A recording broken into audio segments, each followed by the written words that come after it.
Well, hello everyone. It's Anita Gibson, coach, speaker, and educational strategist. And I'm coming in here tonight to the non-comfort zone to just to share a thought and just something interesting that happened to me today. And I wanted to share it with you because it really does connect with this non-comfort zone kind of place. Hope you guys had a good evening, a good day.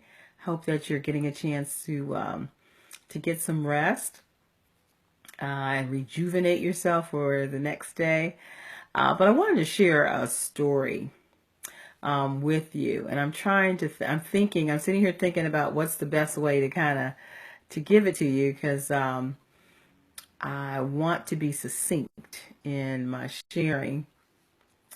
So let's see. Okay, I'll do it this way.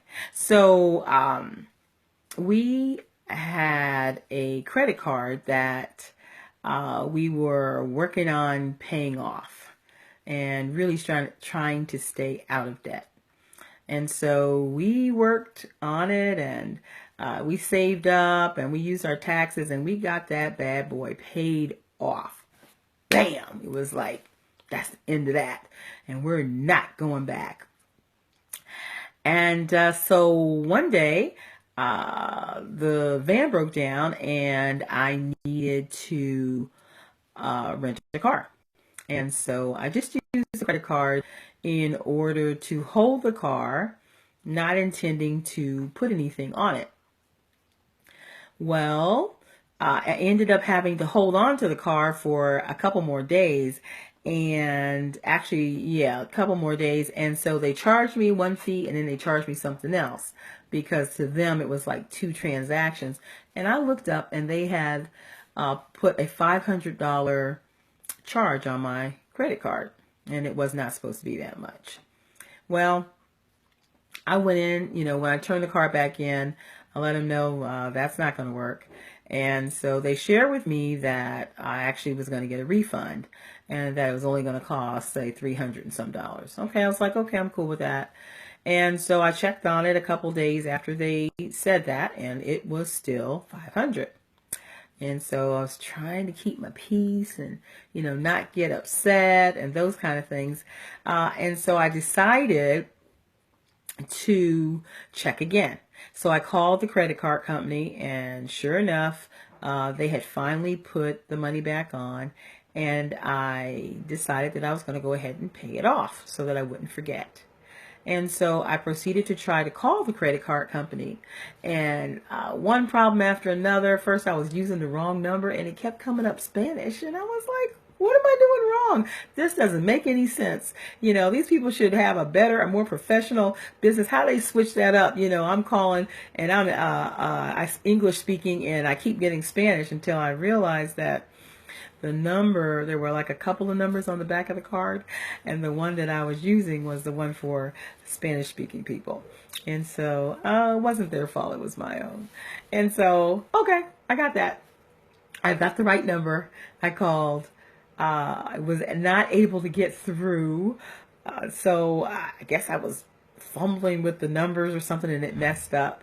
Then I tried to call a customer service representative, right? They should be able to help me. Well, I called the customer service representative and she says, so you'd like to pay on your card? I said, yes. And so she said, and how much would you like to pay? And I said, I'd like to pay it off. And she said, well, you only owe $20 as a minimum payment. Are you aware of that? And this is not even due until December. And I said, oh, absolutely. I'm aware of all of that. And I still want to pay it off. And so she fumbled for a minute and kind of silence on the phone. Oh, excuse me, Miss Gibson. I'll get back to you just as soon as possible. And then I look up and she's coming back saying, I'm so sorry. I'm so sorry, but I can't get through. There's something wrong with my computer and I can't, do whatever I need to do so you can pay it off. And I'm thinking to myself, okay, this is odd. Something that should have taken, a few minutes is moving into much more time than I expected to spend on it. And so she finally said, well, something's wrong with my computer. So, we've waited. It's still not working. I'm going to transfer you. So she transfers me back to the automated system that wasn't working for me in the first place. And by that time, I was like, I'm rushing. I need to get to work. I have some things I need to do. And so I'm going to do this later. And then something just said, no, this is an uncomfortable place for you. And that's what you normally do when you get uncomfortable. You just kind of check out and you try it later. And so push. That's what I got. Push. And so I decided to try again, that automated number. I took my time. I didn't rush. I checked to make sure I had the right number. I took my time pushing those buttons so I didn't accidentally push something wrong. I finally got the automated operator, and I was able to handle the transaction and get it taken care of all the way to the end. And when I hung up the phone, I was just very thankful that even though I was getting weary and frustrated, that what I normally do is do it later. Now, I'll get it done, but a lot of times I won't get it done right then because I've gotten frustrated because it's not working out exactly the way that I wanted it to. But I held on, I kept going, I did what I was supposed to do, and I was able to walk out that door in the morning feeling really blessed to know that even though it was frustrating, that even though it didn't turn out the way I expected, that even though the operator, she sent me back to something I'd already tried that didn't work, that it was in the pressing that I was able to get it done. And so I want to encourage you tonight that if you have a credit card fiasco like I did, don't give up. Keep pushing, keep pressing. There's purpose even in your struggles. God has a plan. Hey there.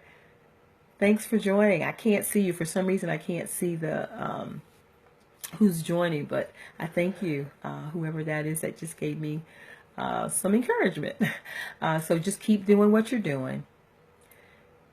Be okay with being in that non-comfort zone kind of place.